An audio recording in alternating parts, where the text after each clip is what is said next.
গণ অভ্যুত্থানে সরকার পতনের পর সভানেত্রী শেখ হাসিনার মতো ভারতে পালিয়ে যান আওয়ামী লীগের শীর্ষ নেতাদের একটি বড় অংশ। প্রায় ৭০ জন সাবেক সংসদ সদস্য ও মন্ত্রীসহ পশ্চিমবঙ্গে বসবাস করছেন দলটির প্রথম সারির অন্তত ২০০ নেতা। কলকাতা, দিল্লি, ত্রিপুরা ও উত্তরবঙ্গের বিভিন্ন জায়গায় ছড়িয়ে থাকা অনুসারীদের সংখ্যা ছাড়াতে পারে হাজারের ঘর। সেখান থেকেই পলাতক নেতারা চালাচ্ছেন দলীয় কার্যক্রম। হোয়াটসঅ্যাপ, টেলিগ্রামে গোপন গ্রুপের মাধ্যমে দিচ্ছেন নানা কর্মসূচি। এমনকি শেখ হাসিনার সাথেও রয়েছে সবার যোগাযোগ। সম্প্রতি প্রভাবশালী গণমাধ্যম বিবিসি বাংলার এক প্রতিবেদনে উঠে আসে এসব তথ্য। ঢাকার সাথে দ্বিপক্ষীয় সম্পর্কে তিক্ততা বৃদ্ধির আশঙ্কা থাকলেও কেন আওয়ামী লীগকে কার্যক্রম চালাতে দিচ্ছে নয়াদিল্লি? বাংলাদেশকে অস্থিতিশীল করে কি লাভ ভারতের? সামাজিক যোগাযোগ মাধ্যমে শেখ হাসিনার সাম্প্রতিক লাইভের জেরে উত্তাল হয়ে ওঠে বাংলাদেশ।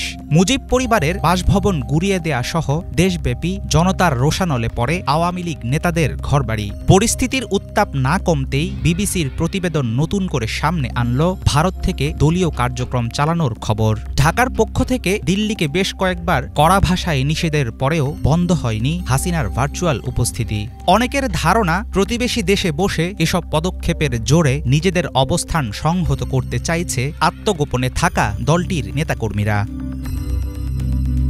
পলাতক আওয়ামী লীগ নেতারা মাঠ পর্যায়ে যোগাযোগের জন্য ব্যবহার করছেন হোয়াটসঅ্যাপ, টেলিগ্রামের মতো বিভিন্ন ডিজিটাল মাধ্যম। বিবিসি বাংলা জানায়, উপজেলা, জেলা ও সহযোগী সংগঠনগুলোর নানা স্তরের সাথে পারস্পরিক যোগাযোগ রক্ষার জন্য হোয়াটসঅ্যাপ, টেলিগ্রাম, ফেসবুকে বানানো হয়েছে অনেক গ্রুপ। আত্মগোপনে থাকা নেতাদের তরফ থেকে এসব গ্রুপে দেয়া হয় বিভিন্ন নির্দেশনা। ভয়েস চ্যাটের মাধ্যমে নিজেদের মাঝে চলে মতামত ও তথ্য বিনিময়। দলের সাম্প্রতিক কর্মসূচির ছবি, ভিডিও নিয়মিত শেয়ার করা হয় এসব গ্রুপে। দেশ থেকে পালিয়ে শেখ হাসিনার ভারতে আশ্রয় নেয়ার পর বিভিন্ন সময়ে তার দলের নানা স্তরের নেতারা পালিয়ে যান প্রতিবেশী দেশে। বিভিন্ন সীমান্তে দুর্গম এলাকা পেরিয়ে অনেকে সেখানে প্রবেশ করেছেন অবৈধভাবে। ভারতের গোয়েন্দা সূত্রগুলোর বরাতে বিবিসি জানায়, মেঘালয়, ত্রিপুরা এবং পশ্চিমবঙ্গের উত্তরাঞ্চলীয় সীমান্ত দিয়ে ৫ই আগস্টের পরের কয়েকদিন ভারতে এসেছিলেন অনেক আওয়ামী লীগ নেতা। এছাড়াও ইউরোপ, আমেরিকার বিভিন্ন দেশেও পাড়ি জমিয়েছেন দলটির প্রভাবশালী নেতৃত্বের একটি অংশ। নির্ধারিত অ্যাপে শেখ হাসিনাকে মেসেজ করলে পাওয়া যায় ফিরতি জবাব।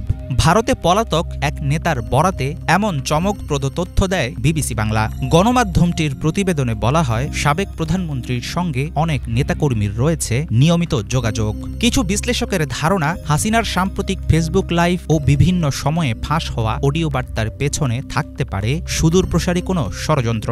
ভারতের মাটিতে বসে ডিজিটাল মাধ্যম ব্যবহার করে আওয়ামী লীগ নেতাদের চালানো সংঘবদ্ধ কর্মকাণ্ড আগামীতে বাংলাদেশের জন্য হতে পারে হুমকির কারণ।